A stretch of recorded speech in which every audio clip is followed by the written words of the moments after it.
Charlotte McNair. Here. Can you hear me? Yes, I can. Okay. Can you speak up one more time? I think you're on the phone, so I just want to mark you down. Yes, I'm here. Oh, all right. Okay. Yahaira Torres. Here. Zara here. John Zimmerman.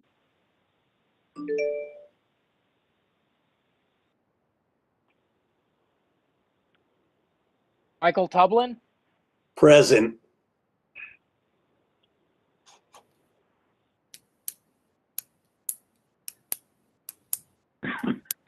All right. Carla Castaneda.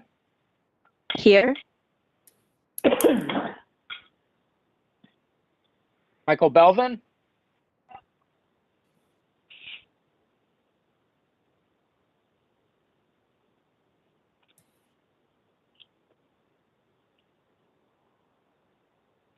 Okay. Matt Ferguson. Present. All right. Nancy Coppola. Here. John Cox. Here. All right. We have 1, 2, 3, 4, 5, 6, 7 voting members present. Chairman Cox, before you begin, if you wouldn't mind if I could go through the absence one more time. Sure, please go ahead. Thank you. So we have Evelyn Escona, John Zimmerman, Michael Belvin. Are any of you here? And I did not pick up on your presence. Okay. Seeing none. I'm Chairman here. Cox. Oh, who's that? I'm here, Graciano. Cool. Can you hear me? Who's there? Graciano, Zara. You're not a member of our board. We're doing roll call. Oh, sorry. Thank you. Chairman Cox?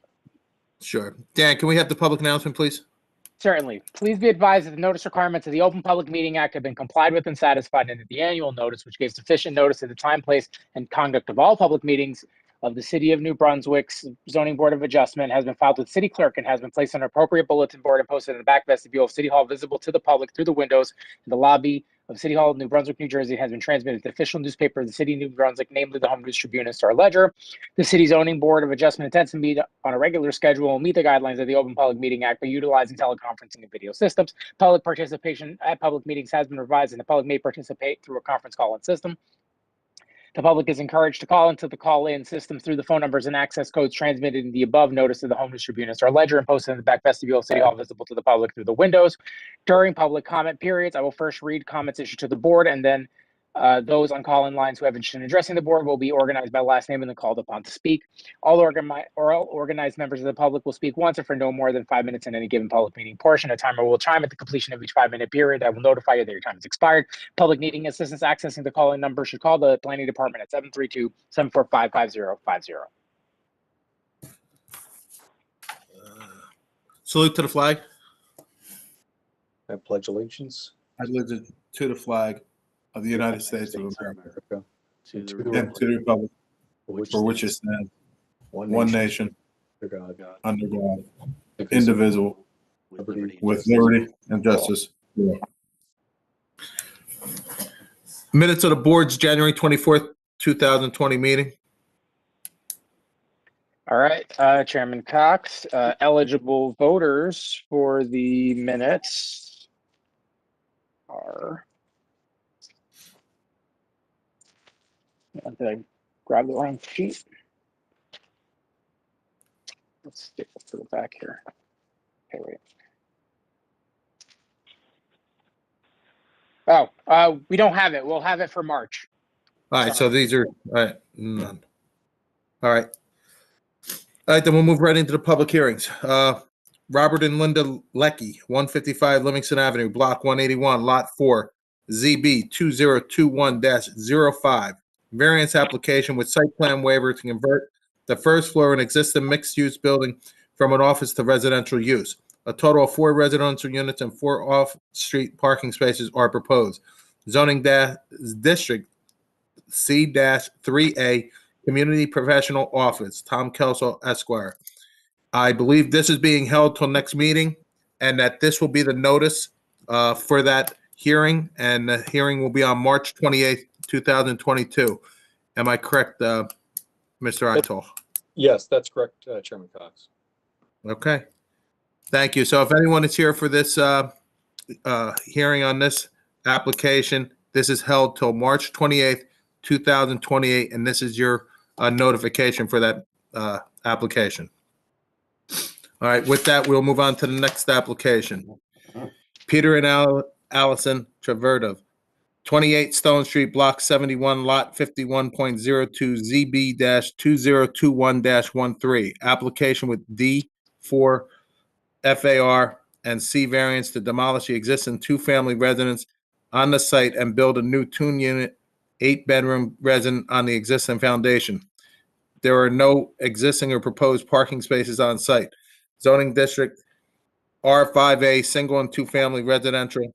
Peter Lanford, Esquire. John J. DeLuca Jr., Esquire.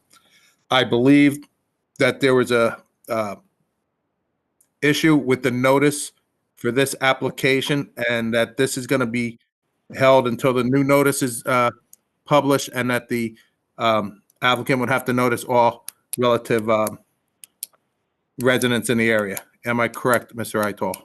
That's correct. Mr. Chairman, it's my understanding that there will be new notice and new publication of notice of this application by the applicant prior to that hearing date. Okay. Thank you. And then we just have one more. Request for extension of approvals, 203 Hamilton Street, LLC. 203 Hamilton Street, Block 57, Lot 17, 1960, 61.01, ZB 2018-12. Thank you, Mr. Chairman. This is Aravind Aithal, the board attorney. I have received correspondence from Mr. Clarkin's office requesting a 1-year extension of time of the prior approval, which was granted.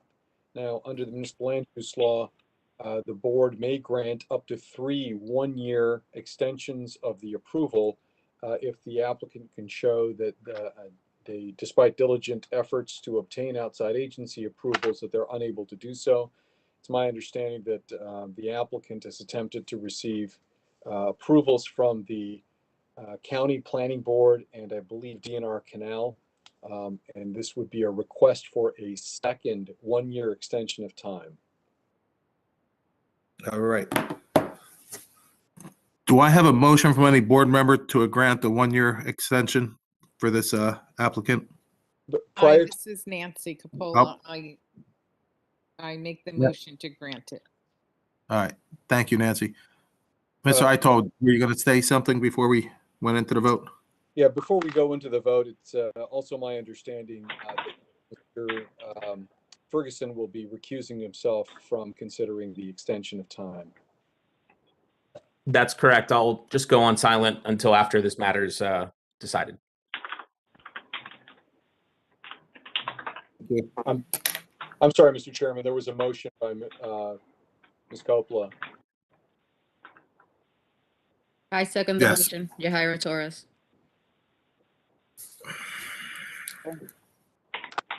All right, Charlie McNair, Yes. Yahaira Torres, Yes. John Zimmerman.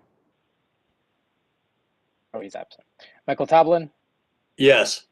Carla Castaneda, Yes. Nancy Coppola, Yes. John Cox. Yes.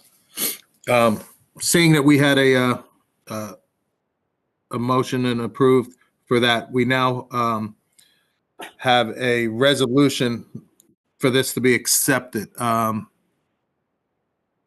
do you want to read the resolution, or can we just go into This is a have a motion.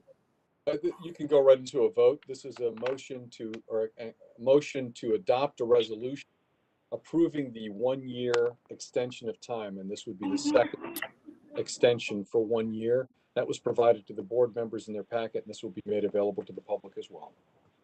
Okay, thank you. Do I have a motion to approve a 1-year resolution for this applicant? Motion. And second, Nancy Coppola. Yes. Tahira Torres, Yes. Tublin, Yes. Carla Castaneda, Yes. Nancy Coppola, Yes. John Cox. Yes. All right, move on to the next. This is a master plan update. This is an information session only for the zoning board. Dan and others will give us a short presentation, but we would just listen to it as we don't have jurisdiction over it. We're just being informed of what the master plan update is. Am I correct, Dan and Arvin, on that? That's correct. Okay, thank you. Dan, do you want to go ahead, or do you have other people? I'll start. Thank you, Chairman Cox.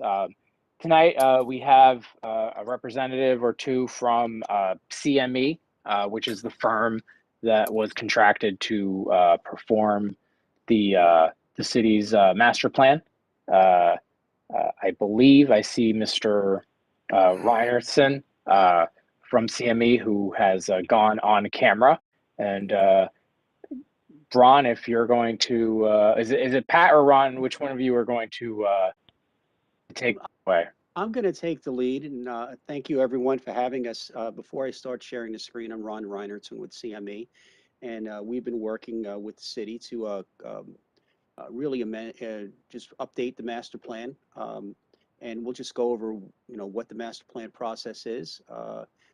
Under our municipal land use law, municipalities are required to re-examine the plan every 10 years, and that last occurred 10 years ago. This time the city chose to amend the master plan. We'll go over what, some highlights of what we've done, and Pat Van Burnham of our team is here. Rutgers graduate. I have 3 Rutgers graduates on the team, so very well versed in New Brunswick. And a lot of the maps you'll see were created by Pat. So if you have any complaints about him, point them to him. He's very talented. We're glad to have him. So with that, I'm going to share our screen, and hopefully this will work. I think would be. Did the share work yet? I do not see anything. Okay. Now it's come It's on. up. It's up. Okay. Slowly but surely. So I just don't know. Let me just go up to the top. I don't want to give you a sneak preview here. There we go. Okay. So this is the master plan 2022 for the city. That's basically the goal is to adopt it this year. So hence we're calling it for this year. So I'm just going to go over the introduction. The purposes of a master plan provides a blueprint for future growth and development, has vision with goals and recommendations to guide land use planning to protect public health, protect public safety, promote the general welfare, and reaffirms the legal basis for zoning decisions within the municipality. So the elements of a master plan, now technically under the municipal land use law, there are 2 required elements, but there's a de facto 3rd required element, which is the housing plan, and I'll get into that in a second. The 2 required elements are a statement of objectives, principles, assumptions, policies, and standards, and that normally is either contained up front or throughout the document within the different elements. And the land use element, and the land use plan is a required element. Now, housing if you want to zone, you have to have a housing element. So that's why I say it's a de facto 3rd required element. There's 15 optional elements. This master plan includes 7. Housing plan, circulation plan, utility service plan, community facilities plan, an education facilities plan, open space and recreation, recycling. And the additional components are relationship to other plans, and finally a strategic implementation plan, which wraps up the master plan of New Brunswick. It did in 2004, and it will do this time also. So the first element we just very briefly go over is the land use element. And the purpose here is really long-range policy guide for development. This is probably going to be the most detailed of all the elements with, and it has the foundation to support the zoning ordinance. They have to mesh. And it sets forth explanations and rationales for land use decisions and changes to the ordinance. Now, here is something new. This new update will provide a climate change vulnerability assessment. This is required during the master planning process as of 2021.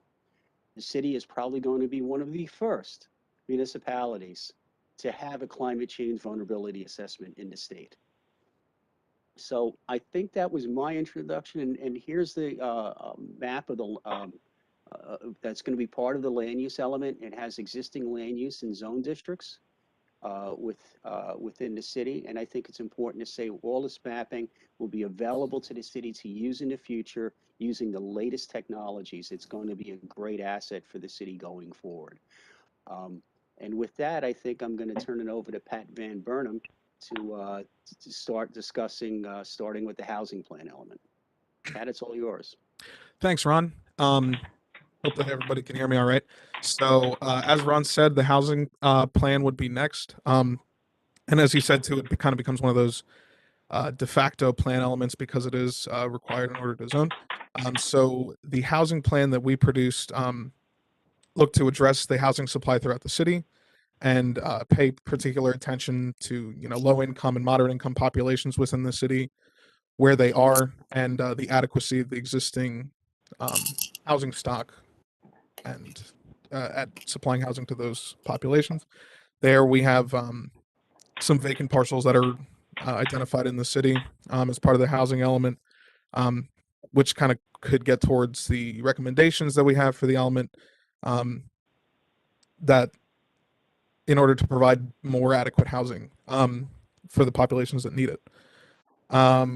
We then, from the housing element, move on to the circulation plan element.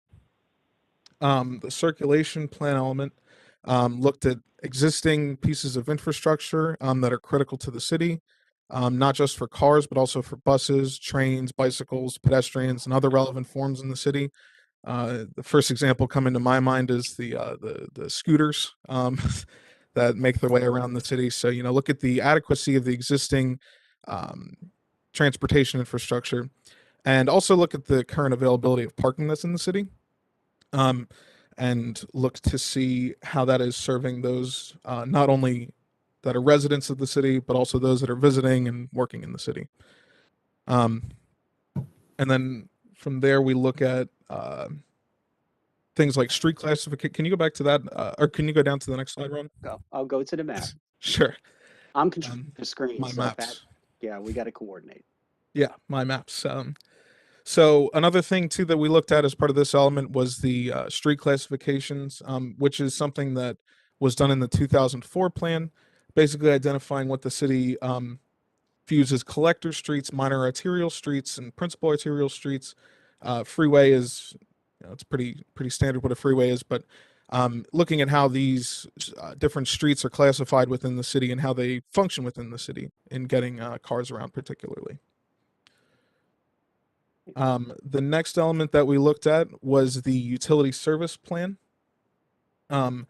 This had a focus of analyzing the current need for utilities with regards to several public utilities in the city, looking at things like water supply, drinking water, drainage and flood control, sewerage and wastewater treatment, solid waste disposal, as well as other related utilities, such as telecommunications or gas and electric.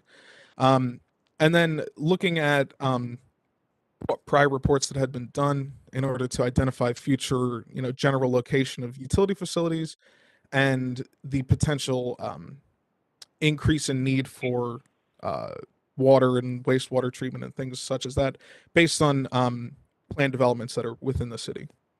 Yeah, and I just would want to add that the city was so helpful. They have the 2020 sanitary sewer master plan and the water master plan, which was a great help in incorporating part of that within the master plan. And there's the utility service map that you made there, Pat. Yes, yes. This is actually this is the same information from, I believe, the water master plan. Looking at 5-year and 10-year development parcels that are planned. And basically these are things that are planned to happen, and so it's how can the city be better prepared to deal with the greater need for water or wastewater, things like that. Okay. So then the next element that we looked at was the community and educational facilities plan element. The purpose of a community facilities element is to identify existing and proposed community facilities, what they are, what their function is, where they are, and how they relate to the surrounding area. Not only just the surrounding area of the facilities themselves, but also the community facilities in New Brunswick that serve those outside of New Brunswick.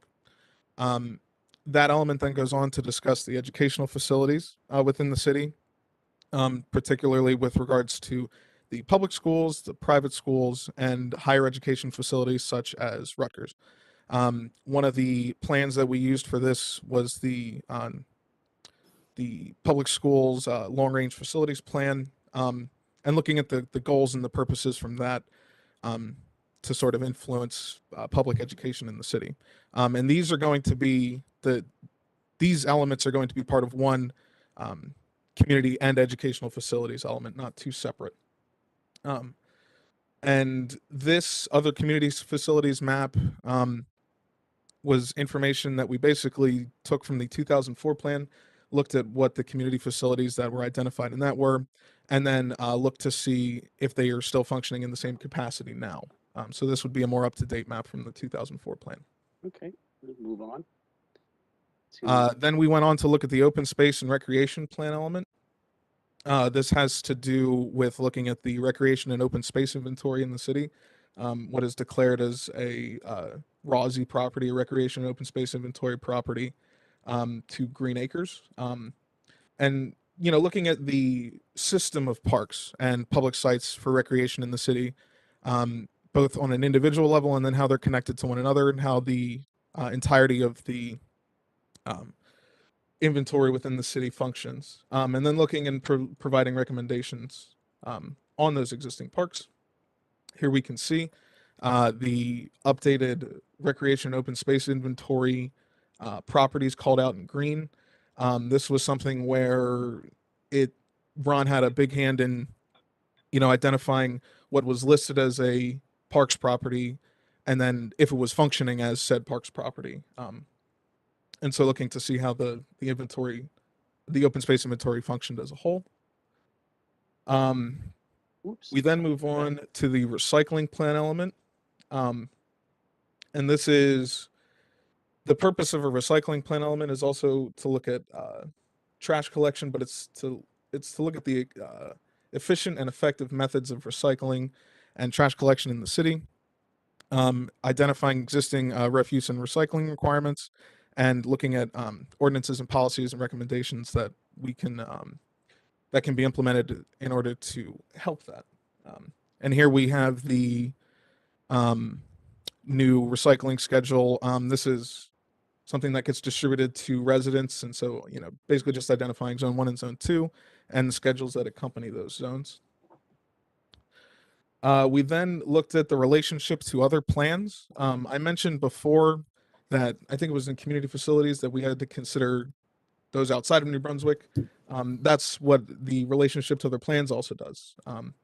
It looks at how the proposed development within New Brunswick pertains to the master plans of contiguous municipalities such as Highland Park, how they align with the county master plan goals, how the development aligns with the state development and redevelopment plan, and other relevant district and regional and sub-regional plans such as the solid waste management plan.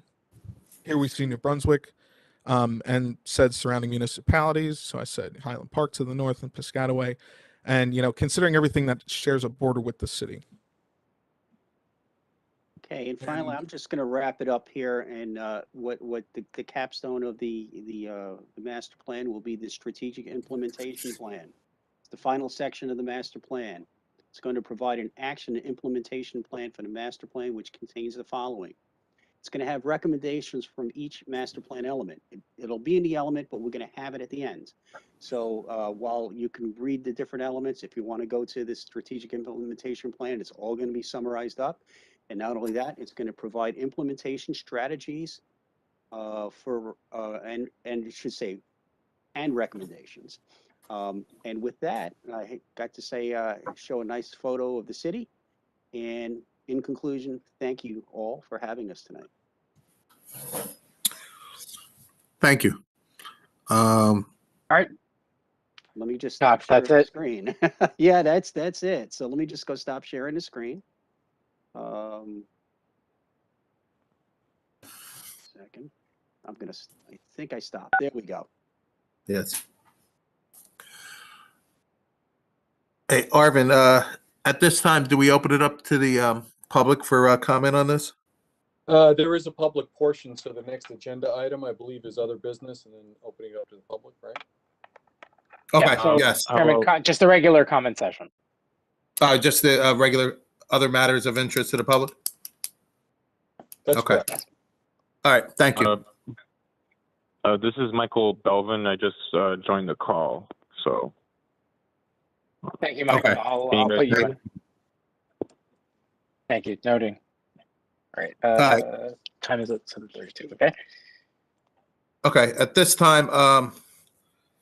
we're gonna go to other matters of interest to the public. Dan, would you like to make a Yes. list? Certainly. Seeing as that there aren't that many people on the call tonight, I will open it generally for anyone who wishes to have their 5 minutes to comment. I'll put you on a list of speakers and you'll get your 5 minutes. If you are on the phone, to unmute yourself, you'll need to use *6. And if you are on the computer, you can use the little microphone button to unmute yourself. So again, is there anyone here who would like to take part in public comment? Charlie Cradaville, can you hear me? Yes, I can, Mr. Cradaville. Is anyone at all? All right, last call. Seeing none, Chairman Cox, the only speaker is Mr. Charlie Cradaville. Mr. Cradaville, if you give me 1 minute, if you can please state your name, spell your last name for the record while I set up the clock. Yeah, Charlie Cradaville, Kratovil,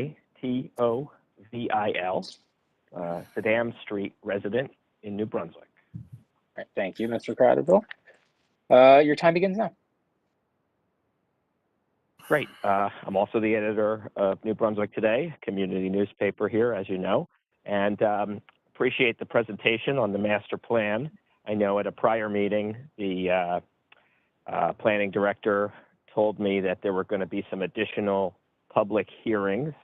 Perhaps I missed it. I haven't been able to give the meeting my full attention, but I do want to know if dates have been set for those hearings and what the city is going to do to promote those things. I'm happy to help by sharing the information about when and, you know, how people can voice their opinions in this important process. So if I may, for clarification's sake, not to get into a Q&A here, but we will have on this same call-in information on March 8th, and then once again at the March 14th Planning Board will be the 3rd and 4th meetings. Okay, and did I miss the second meeting, or is this the second meeting? This is the second. Oh, okay. Well, I think it was unclear that folks were being asked to provide input on the master plan. This was framed as an information session for the board, and you know, I didn't really get much advance notice that there was going to be anything like this. So I'm you know, a little disappointed so far, but I hope that the city will do more to promote the upcoming opportunities to give input. I'm glad that you've agreed to do 4 sessions, but, for the record, I think the first one was a last-minute addition to the council meeting where myself and one other resident gave input. Here we are tonight where it's just me. And, this is a city of 55,000 people, perhaps more. And I think that we can do a better job of getting public input. So I hope that there'll be more people participating in those upcoming hearings. And that's all I have to say for tonight. I wish you all well. Have a good one. Thank you, Mr. Cradiville. Seeing there's no other people from the public to speak, we're going to close that portion of the meeting. And at this time, I'll ask for a motion to adjourn. So moved.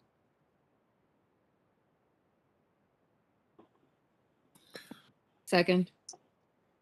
All in favor? Aye. Aye. All opposed? Thank you all. Have a good night. Take care. Have a great night. Bye-bye. Thank you. Thank you all.